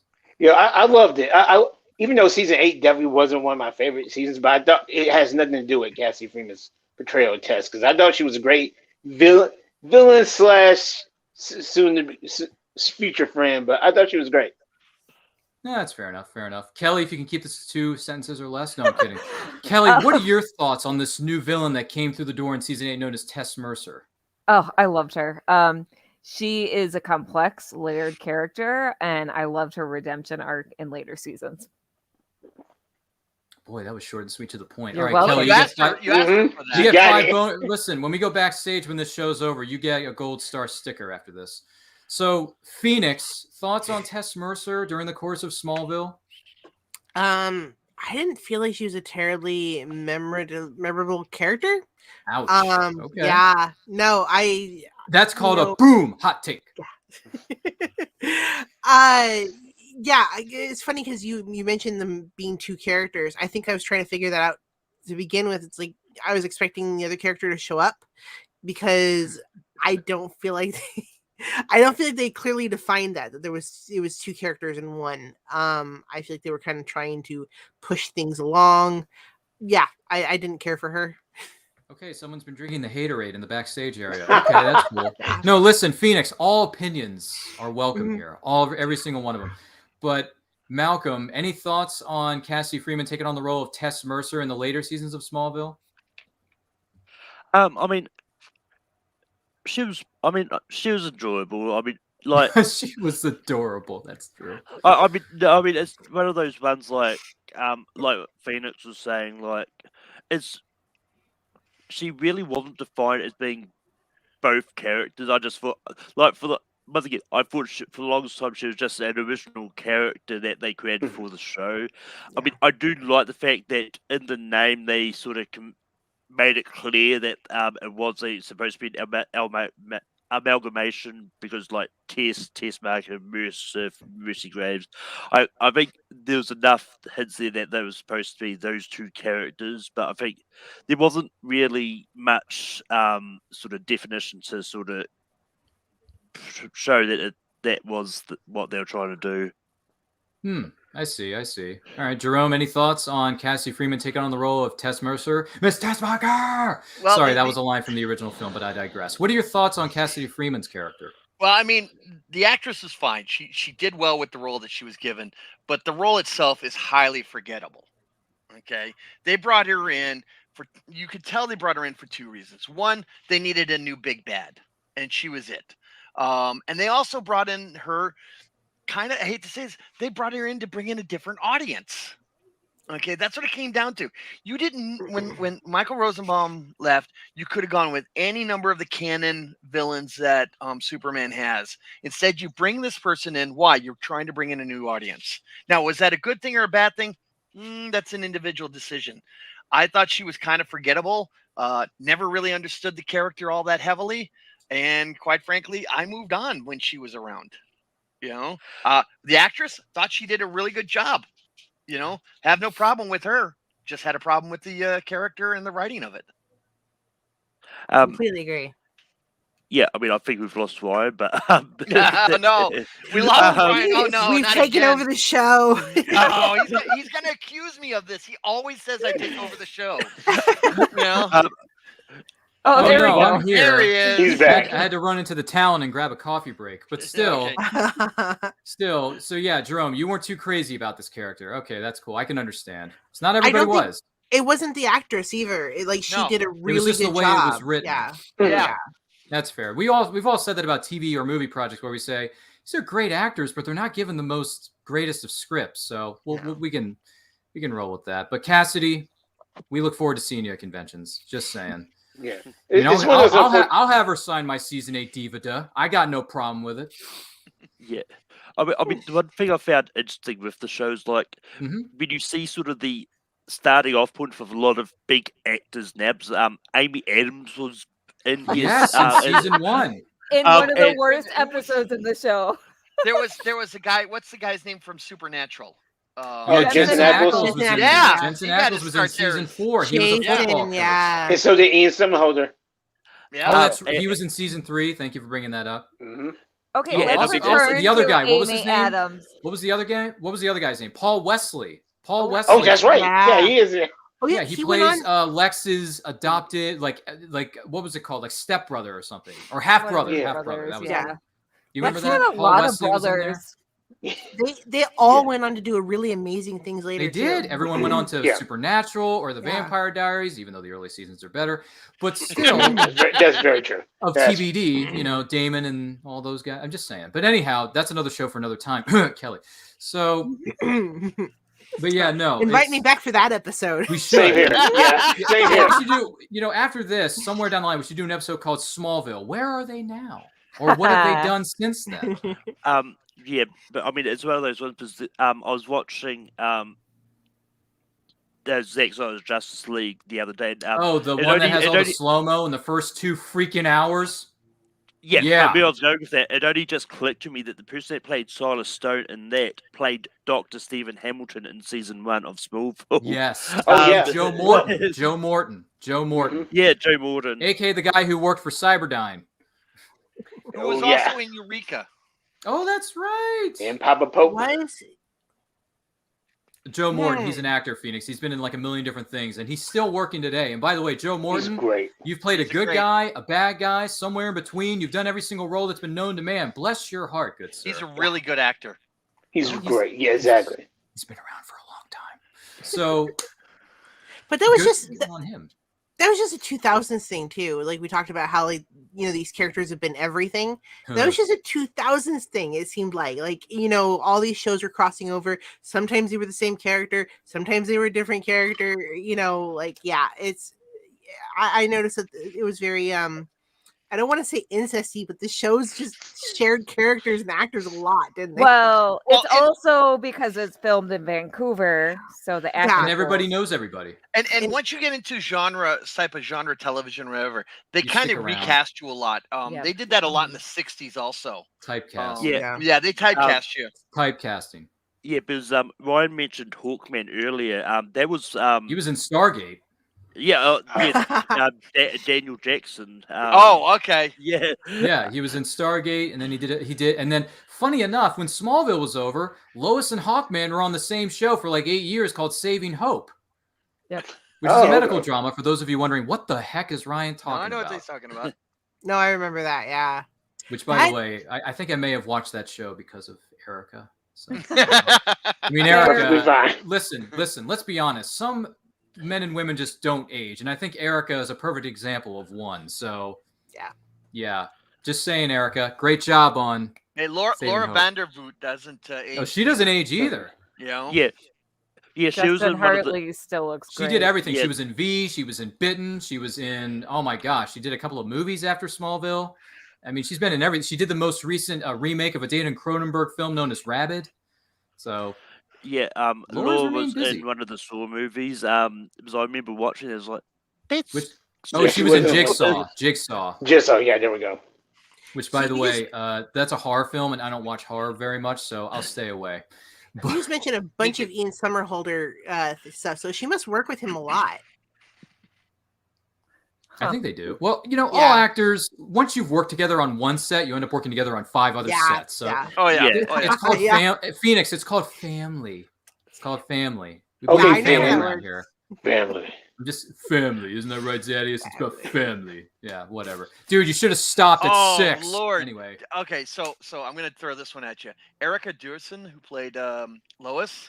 Durance, yeah. Durance. I'm horrible with names. It's okay. That's why I'm here. That's why Kelly and I know how to pronounce names correctly. So I missed this. I completely missed this one. Apparently, she was Supergirl's mom in Supergirl. Yes. Yep. Oh my! I completely missed it.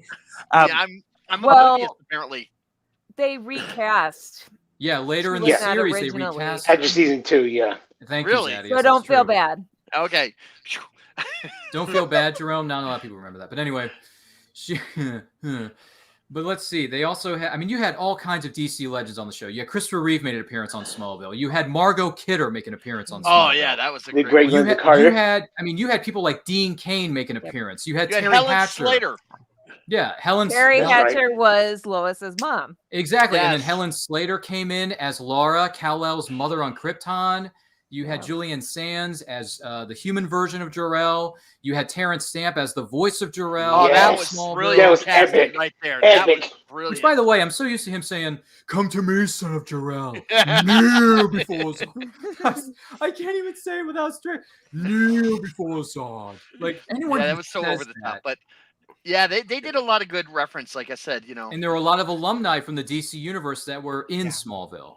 So I felt like it was kind of a blessing from, the previous. They had both previous Supermen on the show, and that's kind of cool. The Rosetta episode. I didn't get a chance to say this earlier on, but Rosetta to me was a passing of the torch. Yes, Christopher Reeve was looking at Tom and saying, "Look. I did this for a while, but this is where you came from, and this is your time now." Oh yeah. That was definitely a passing of the torch. And by the way, during that episode, I don't have it here in front of me, but during that episode of Rosetta, you can hear the John Williams. Oh yes. Score in the background. The moment you get that opening shot of Christopher Reeve. Oh man, that's when they start. They put that. You play the Krypton theme from the original 1978 film, and I'm thinking. Oh, this is goosebumps! Deep. Yeah, this is deep, Kelly. This is deep. So and even in the small cast, a lot of them have been in other DC properties as well. Because Ned O'Toole played Lana Lang in an earlier. Ned O'Toole played Lana in Superman 3, which shall not be named. So, wow, I didn't know that. Zadius, I bought the Blu-ray set of all the Christopher Reeve movies, and I may have seen a few minutes of that film just for argument's sake. But listen, I watched the Annette O'Toole scenes from that movie, and those are the best parts. Yeah. No. So, Ryan, you must go find the modern version of Cat People with Annette O'Toole. We'll talk later. Oh, really? Yeah, yes, trust me. Okay, Kelly, make a note. We got to look this up after the show. All But right. still, I'm on it. I digress. Oh my Lord, man, we've shared so much about this show. Where do we go next? You know, I one know. of the things I loved at Yes. the pilot was the fact that the ship comes in on a meteor shower. I thought that was a really nice touch. Yeah, nice and it kills Lana's own parents. Right. But what I loved was if you paid that's a close way to start a show is killing off Lana Lang's parents. But if you paid close attention, they went from the cream corn capital of the nation to the meteor capital of the. Isn't that right? But it was Remember that, Kelly? The big sign interesting- comes up. Yep. Yeah. But So I love that basically- they were the cream corn capital. You know? And now they're the meteor capital, which, by the way, Also- Zadius, would you want to move there? I don't know. You get a meteor shower every 4 years. Yo, if I can find some type of kryptonite to get powers, I might take the risk. Yeah, of that. me and Z are going out. See you later. We're road Right? tripping We're leaving. to Kansas. So Yeah. speaking of the town sign, as a actual small town girl, Sure, go I ahead. take issue with Smallville calling themselves Smallville and then their population is 25,001. That is not a small town. No. And then That's not they're a small- pretending Well, wait, everyone wasn't there- knows everyone else. Didn't they determine that it was called Smallville because the founder was named Small or something like that? Didn't they do Henry that? Yeah, like Henry Small. Small. Yeah. They still are pretending it's a small town Yeah, I know. and that everyone knows everyone. You have 250,000 people, y'all. That's 250,000, not That's, 25,000. you're thinking of 250. Oh, you're we were right, talking you're about right. 25,000. But, Hey, but Kelly, listen. everybody's Matt kind of and I never cousins, got along so- as children, so it's okay. Yeah. But Listen. 25,000 people is a lot of people. I But grew here's up in the a thing, town when that I had see that sign, 6,000. But when you see the sign and you go into Smallville and you see all the scenes within the town, whether it's at the Talon, whether it's at Henry Small's law firm, whether it's at that, by the way, Smallville Medical Center had a lot of patients. Yes, I do So- want to notice that. Yeah, they had Which- a level 1 emergency room. Which, by the way, of a town of 25,000, I never got the sense that 25,000 people live there. I got the you're sense. like, Oh, that- no. there's 25,000 Nowhere people. Where are I got they? the sense that it was more like 50 people live there, maybe 60. Mhm.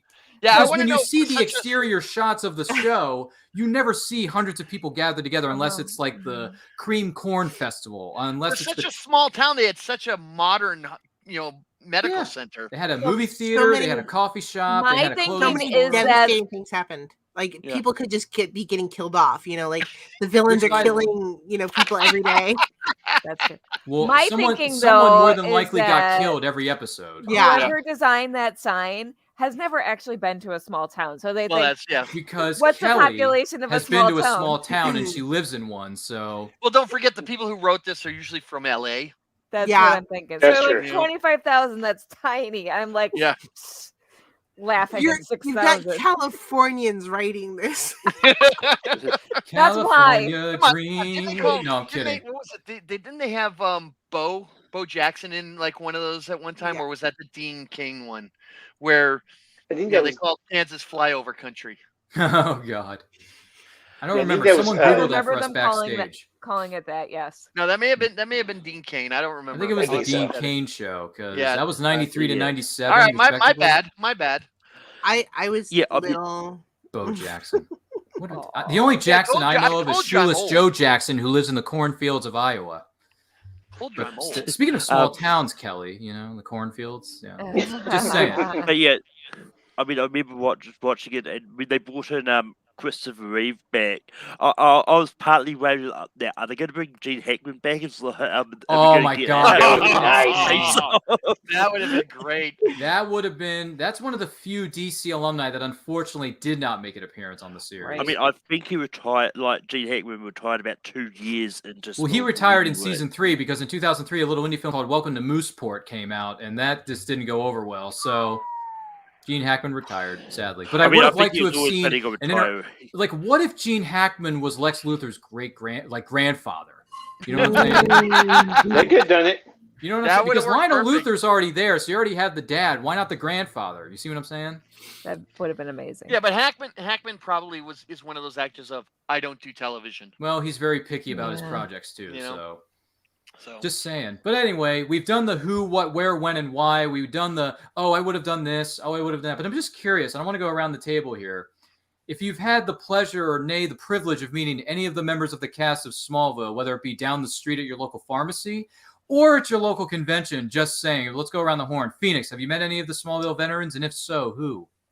I have not personally met any of them. Tom Wellington was on. It's just Welling, not Wellington. Welling. Tom Yeah, Wellington. come on now, get it right. Wellington. It's okay. It's early for me. Let's see. Yeah, because you're on California time, so I am. Yeah, no. bless your heart. cough medicine. It's okay, take a break. Tom Welling was on a digital thing that I did, a digital meet and greet, but I've never personally met any of them. I really wish I did. So it's on your bucket list, is what you're saying. Yeah. All right, you might want to mark this down. Meet so and so before I Okay, we'll let it go. Anywho, I go to a lot of cons, so yeah, you never know. You're a con goer, just like the rest of us, or at least most of us anyway. I've done... No offense to those of you who have not had the privilege of being to a convention yet. Bless your heart, it will happen at some point, and when you do, you will find your tribe.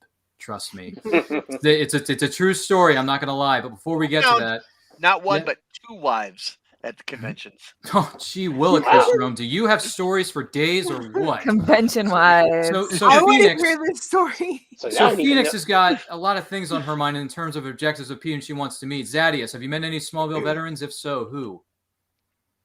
Unfortunately not. I've never been to a con yet, but now I know where I can go find my significant other in the future. Yeah, baby.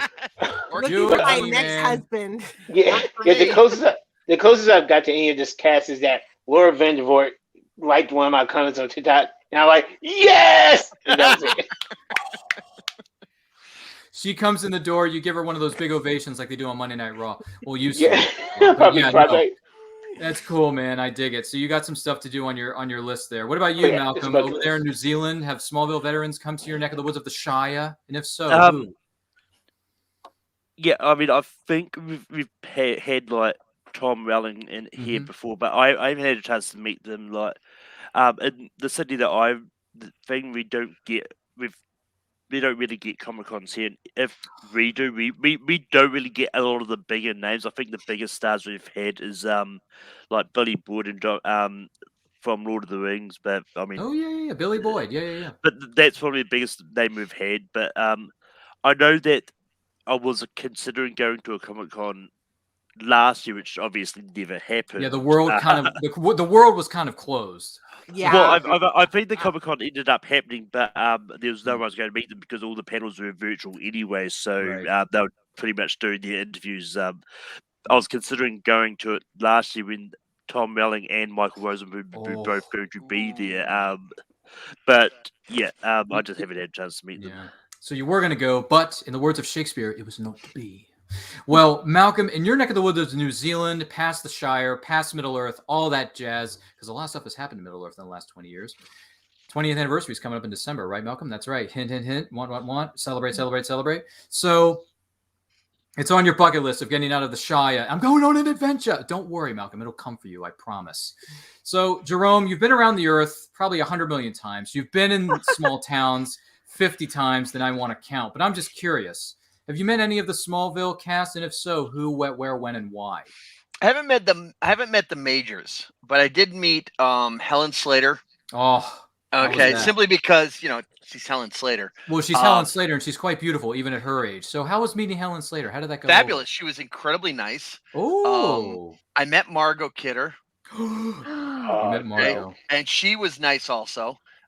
Very sweet woman's lady. Heart. And I got to meet James Marston. James Marsters, you mean? Yeah, I got to meet Brainiac. It's Marsters. At which point, he commented on the beauty of my daughter when she was just a baby at the time. He commented how beautiful she was, melted my heart right then and there. So, yeah, no, everybody's getting tears. Cry. But anyway. Those are the three I've met. That is goodness gracious. I didn't even think of him as a cast member. I met him. He was Brainiac. Well, he was Brainiac for about for a good 20 minutes. Phoenix, do you not know who James Marsters is? I do. But you think of him as Buffy. Yeah, Buffy. That's right. One character known as Spike, if I remember correctly. Yeah. Well, I mean, he's been on other of my favorite shows, which is Torchwood. He was. Yeah, that's where I was meeting him, and and then someone said, he was Brainiac. I said, wow, Yeah, James Marsters has done more than just one or two roles. I'm just saying. Yeah. I love But did you meet him, Phoenix? Is that what you were going for? Yeah, I've met him. So Is he a nice guy? yeah. He's nice. He loves was the doing- fans. I think he loves his fans a little too much. My God. I was there when he was telling the Torchwood story about kissing on the set of. Who was he like, kissing? yeah. Can you describe this to the audience? Yeah, there's a scene where he plays John Hart on Torchwood. Yeah, he comes in and oh my gosh, he's center of attention. Yeah, he's playing John Hart, and which is Jack Harkness's previous lover or something. Oh my gosh! Yeah. Okay. Yeah. And they have this great big fight scene, and then it ends up with them, like kissing and like attacking each other, in a most romantic way. And then the team comes in. So I mean, yeah, he told the story because John Barrowman, who plays John Jack Barrowman, Harkness, played Malcolm Merlin. Yeah. Yes. A really nasty SOB, which, by the way, that's another show for another time because it's not the current property that we are discussing. Yeah. No, but yeah, he told us a story about how he was kind of humiliated during that scene because that's sad. they did well. It wasn't a negative humiliation. It was, but it was sort difficult for him. Yeah. John Let's put it that Barrowman was way. very, very aggressive, I guess, when he kisses. Oh boy! Well, there's no nervousness on set. So. Yeah. So fair enough. That's a lovely way to transition.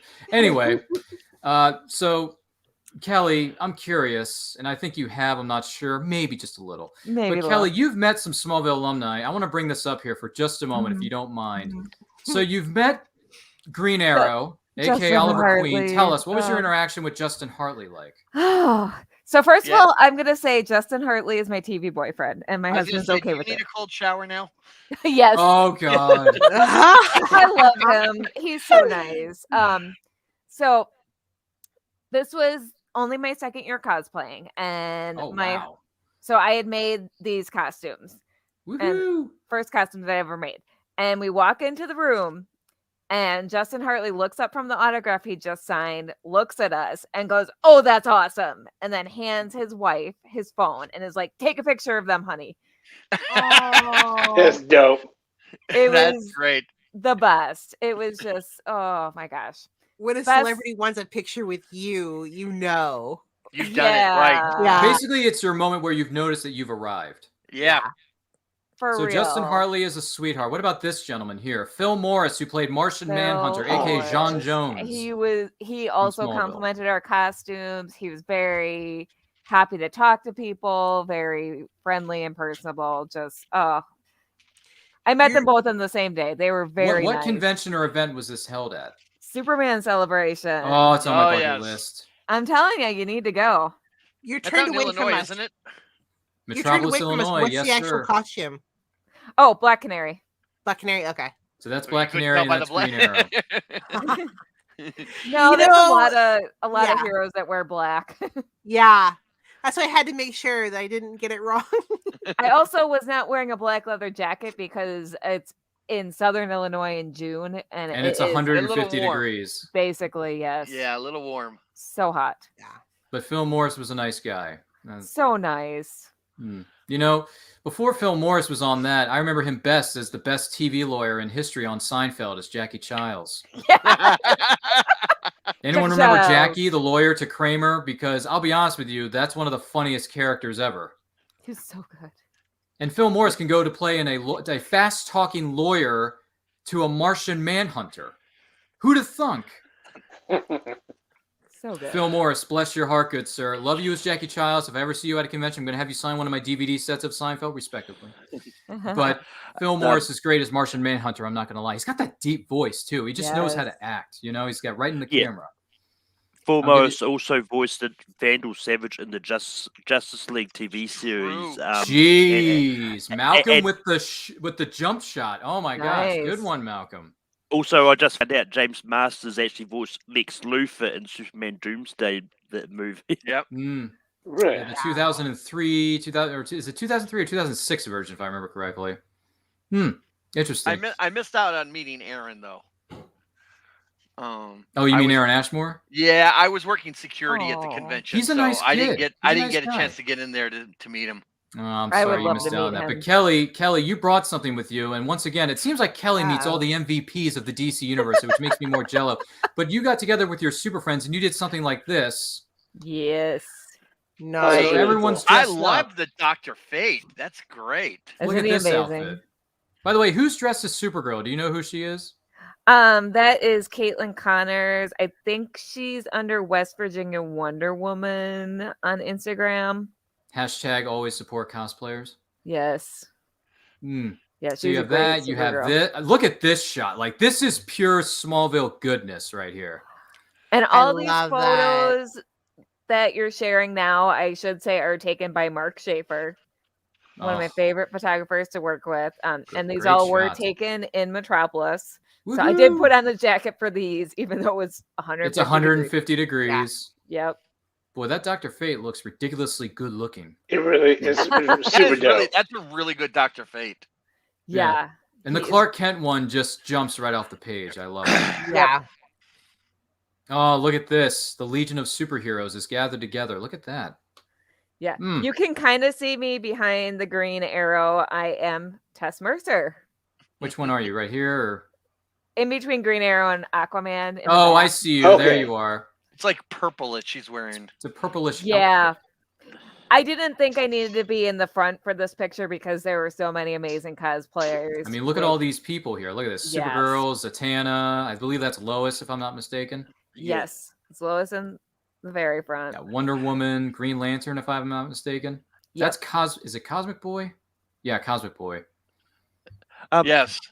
Actually, it makes me wonder something. Did they actually ever refer to Kara as Supergirl in Smallville, or did they just call her Kara? They So just call her Kara.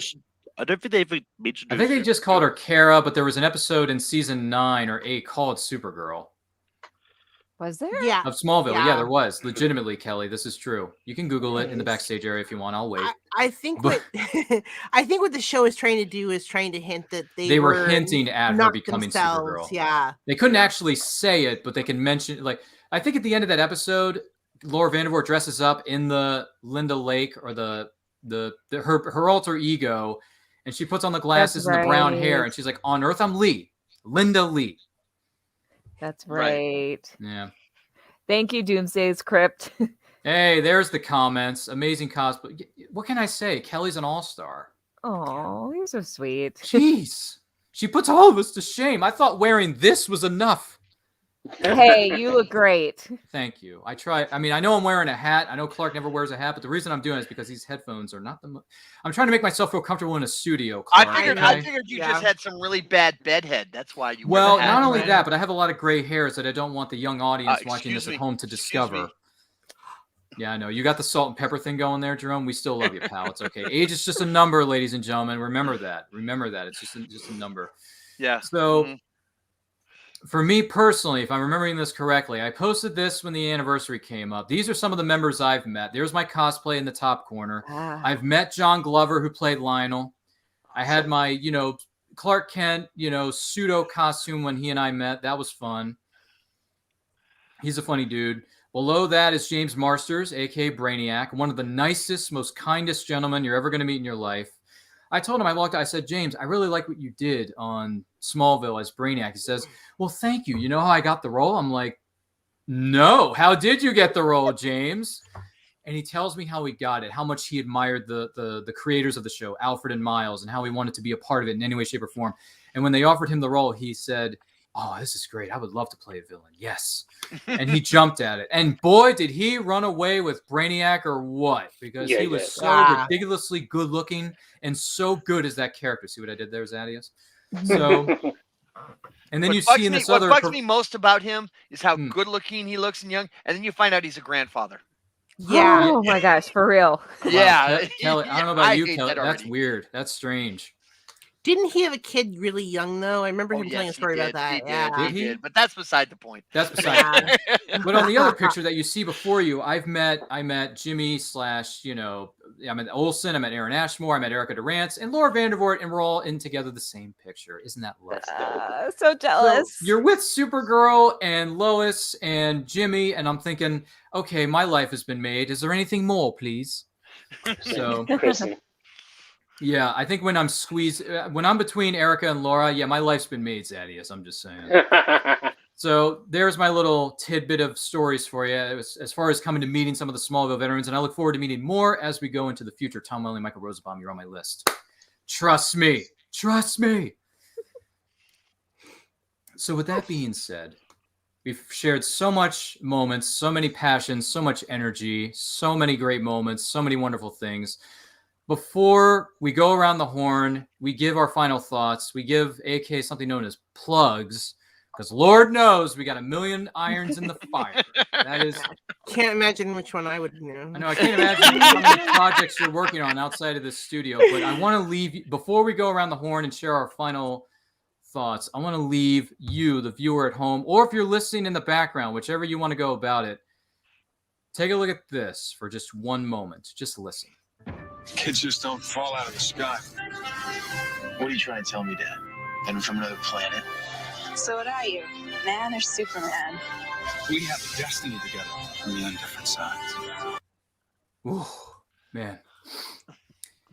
Yeah, John Williams' score, it's going to get you every time. So to go around the horn here one last time, Zadius, any final thoughts on the 20th anniversary of Smallville?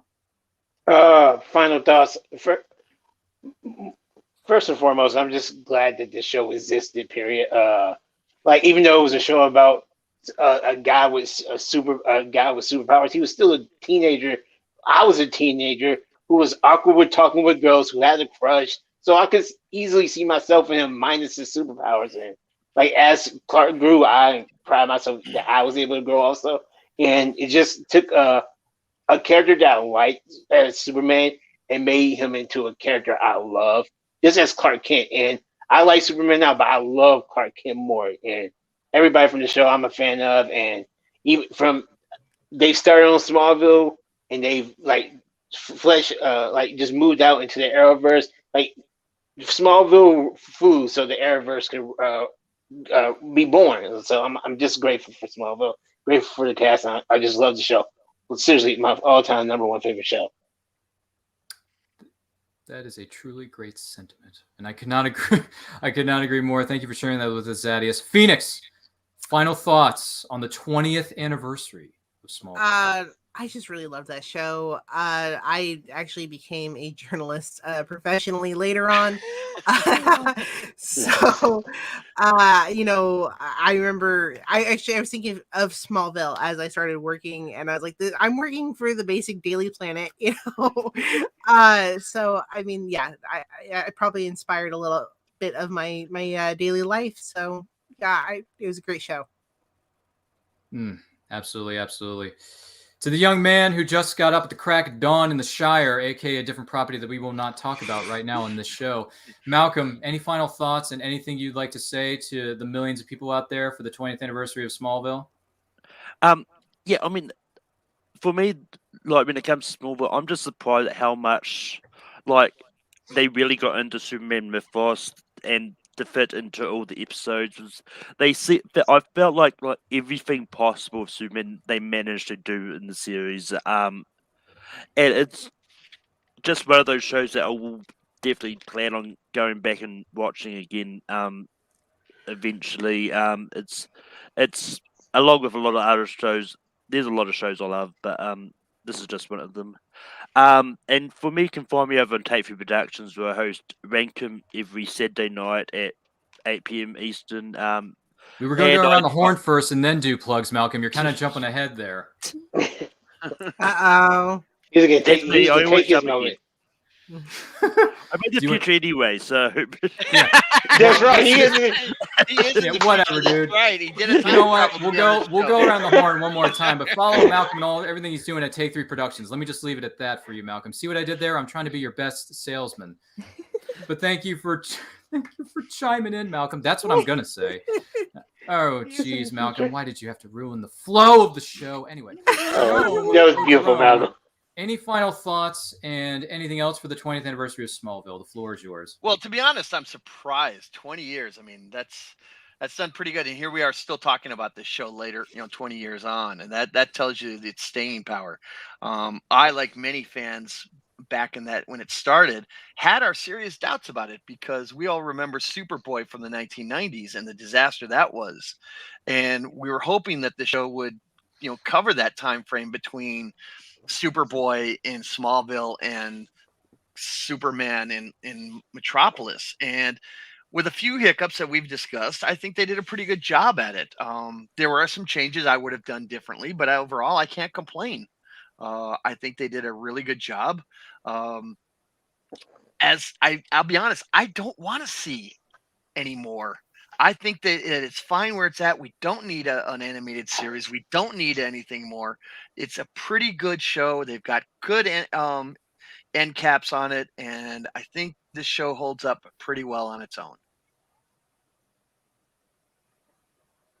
Uh-oh, did we lose Ryan? No, I'm still here. Right on, man. Right on. And also, I want to go to you next here, Kelly. All final. I know. No pressure, Kelly. No pressure. But the question on the table: any final thoughts and anything else for the Smallville 20th anniversary celebration? I think this show really shaped the future of superhero TV shows because there were not superhero TV shows at the time that it aired. So it's really special. And also, we didn't really touch on it, but the nature of fandom, like the Smallville fandom was huge. And the way the actors interacted with the fandom was very different from previous fandoms. So the show is just very special and very influential. And I think it's really cool that we get to celebrate the 20th anniversary and that the show still has a lasting impact on media. And so I have enjoyed reminiscing. So thank you. Lovely as always. Thank you for sharing that with us. So for me, my final thoughts are simply this. And this may be different for you watching this at home, and that's okay. Everyone's journey watching this series, becoming a part of the DC universe in any way, shape, or form is different for everybody. So for me, watching Smallville got me through a very dark and hard period for me in my life. I lost my dad 8 weeks before I started watching the show, and that was the episode that when Clark lost his dad. So I know what it's like. The show had a huge impact on me in terms of don't let these dark times keep you down. Never let anyone tell you that being different is wrong because it's not. Be happy with who you are, no matter if you're, and by the way, being different is not bad because everyone on this earth is different. Everyone has a unique gift that they can add to this world, and we can make the world a better place. And on Superman's world known as Krypton, the symbol, the S symbol, the symbol of the House of L means hope. So for that, I want to take this opportunity to thank you for watching this. I want to thank every single member of the cast and crew for bringing us one of the most popular and influential television series of all time. It was my entry into more corners of the DC universe, as I'm sure it may have been for our panelists. It may have been for you. So whether you've seen the show 100 times or if you're just discovering it most recently, with it being the 20th anniversary, the Blu-ray set is out. Watch this show, check it out, watch it with your family. I think you're going to get something from it. There's a lot to learn from this show. There's a lot to take away from it. The actors, the writers, the producers, and directors work so hard to give us this content week in and week out, year in, year out, whatever it may have been. My hat is off to them, literally, if not figuratively. Our hats are off to them figuratively and literally. So thank you all for that. Thank you for being a part of this. And if you have any memories, any moments you would like to share about Smallville, something that means something to you, let us know in the comments. Leave it in the chat after the fact. We would love to hear from you. Don't forget to share this video with all 600 of your friends in your small town of Smallville, Kansas, because they're going to like the way they look after watching this video. I guarantee it. So goodness gracious. So thank you for being with us. Before we leave Smallville and go to the big city of Metropolis, where even more adventures are waiting for us around each and every corner, Phoenix, where can the people of the interwebs find you online and everything that you have coming up? Go ahead. You can reach me at distancenerding.com. We are a podcast. You can find us anywhere that you can get a podcast. And we also do a live Lego session where we have really amazing guests every week. We at 6 p.m. on Pacific Standard Time. We on Facebook and Twitch and pretty much every platform that you can possibly find us. Check us out, distancenerding.com. Fantastic. Zadius, Z-Man, where can the good people of the interwebs find you online and everything you have coming up, buddy? What do you got? Oh, well, if you want to look for me, you can find me on Facebook, Twitter, or Instagram at Zadius Smith. That's Z-A-2-Ds E-U-S Smith. And I also do movie and TV reviews now on the former Stardust app. That's gone, but I try to do it now on TikTok at The Real Zaz. So just look for me there.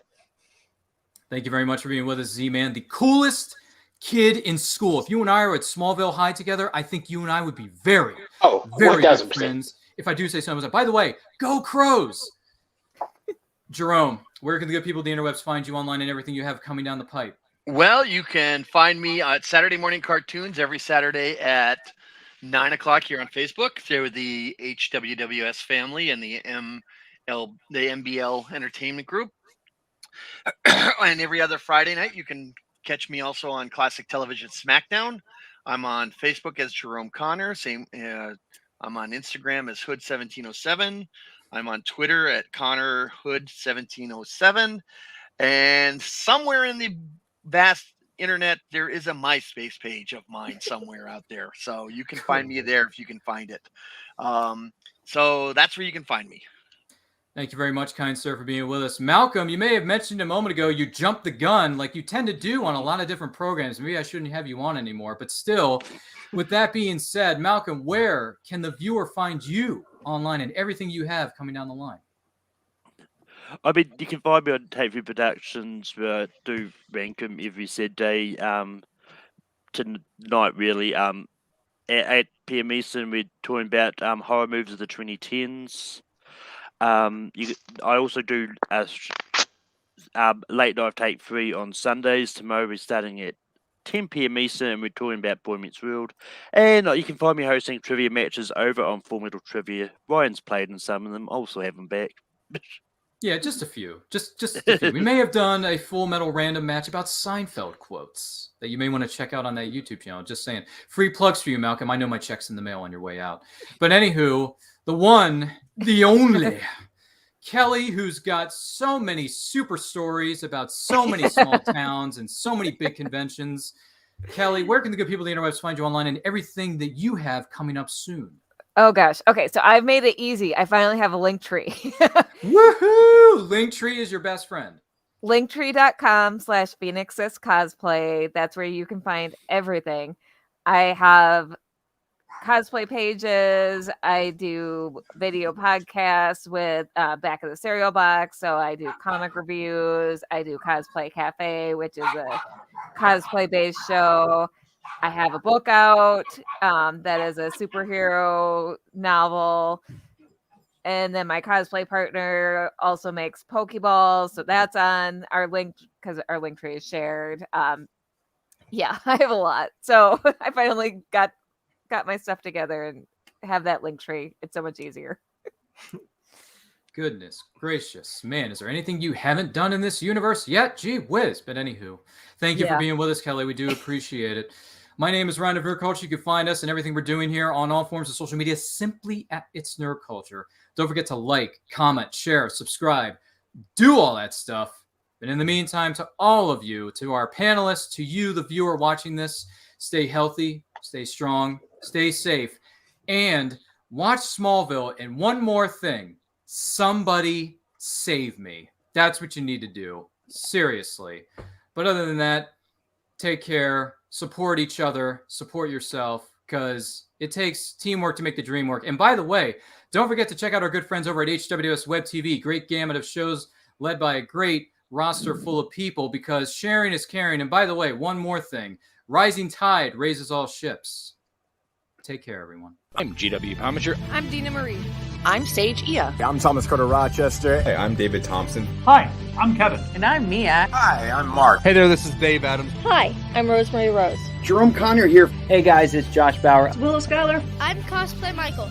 I'm Brava. It's your boy Country. I'm Ryan Permison. And I'd like to ask you guys, please subscribe. Please subscribe. Please subscribe. Please subscribe. Please subscribe. Please subscribe. Please, please, please subscribe. Subscribe. Subscribe. Subscribe. Please subscribe to HWWS Web TV. Great bunch of people. And don't forget to smash the bell. Ring that bell. Smash that bell. Hit that bell. Hit the bell to be notified. Hit the bell to get notified of new shows and videos. You're going to want to do that, so do that soon. So we can cross that 20,000 mark. And get us to 100,000 subscribers. To 1 million, and 10 million, and 100 million. On HWWS. Web TV. You really like